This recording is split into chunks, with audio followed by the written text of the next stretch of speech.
তুমি কি জানো তোমার জীবনটার আসল মানে কি? তুমি কেন এই দুনিয়ায় এসেছো? শুধু মজা করার জন্য না, তোমার জন্মের একটা গভীর কারণ আছে, একটা উদ্দেশ্য যা আল্লাহর কাছে অনেক বড়। আজ আমরা সেই উদ্দেশ্য খুঁজে বের করব, যা তোমার জীবন বদলে দিতে পারে। আমাদের সৃষ্টি হয়েছে শুধু একটি কারণে, আল্লাহর ইবাদত করার জন্য। কোরআনে আল্লাহ বলেন, আমি মানুষ এবং জিন সৃষ্টি করেছি শুধু আমার ইবাদত করার জন্য। তুমি হয়তো ভাবো এটা তো শুধু নামাজ পড়া ও রোজা রাখা, তওবা করা, কিন্তু আসলে ইবাদত মানে জীবনে প্রতিটি মুহূর্তে আল্লাহর খুশি খোঁজা। যখন তুমি সত্যিই ভালো কাজ করবে, অন্যকে সাহায্য করবে, সৎ হবে, সবটাই ইবাদত। এটা তোমার জীবনের মূল উদ্দেশ্য। তুমি কি জানো এই দুনিয়া আসলে একটা পরীক্ষার জায়গা, একটা ইমতিহান, যেখানে আমরা যাচাই হচ্ছি আমল, নিয়ত আর ধৈর্যের জন্য। কষ্ট, দুঃখ, সুখ সবই একটা নিয়ামত, যা দিয়ে আল্লাহ আমাদের পরীক্ষা করছেন।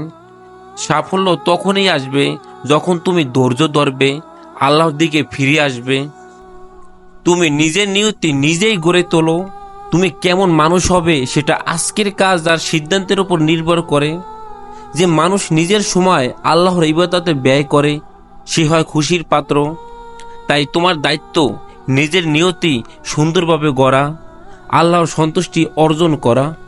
দুনিয়া ধোঁকা, এখানে অনেক কিছুই মায়া আর ফাঁদ। দেখো, যারা শুধু দুনিয়ার পিছনে ছুটে তারা একদিন দুঃখ পাবে, কিন্তু যারা আল্লাহর দিকে ফিরে আসবে, যারা পরকালের জন্য প্রস্তুতি নেবে, তাদের জন্য রয়েছে অসীম সুখ।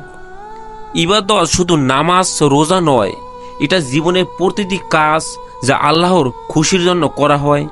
সৎ হও, সাহায্য করো, দয়া করো, মা বাবাকে সম্মান করো, এগুলোই তোমার জীবনের সার্থকতা। তুমি সৃষ্টি হয়েছো একটা মহা উদ্দেশ্যে। আজ থেকেই নিজের জীবন বদলে ফেলো, আল্লাহর ইবাদত করো, নিজেকে সজাগ করো, সত্যের পথে চলো। এই দুনিয়া পার্থিব, কিন্তু পরকাল চিরন্তন। তুমি কি প্রস্তুত সেই দিনটির জন্য? আজ থেকেই সেই প্রস্তুতি শুরু করো।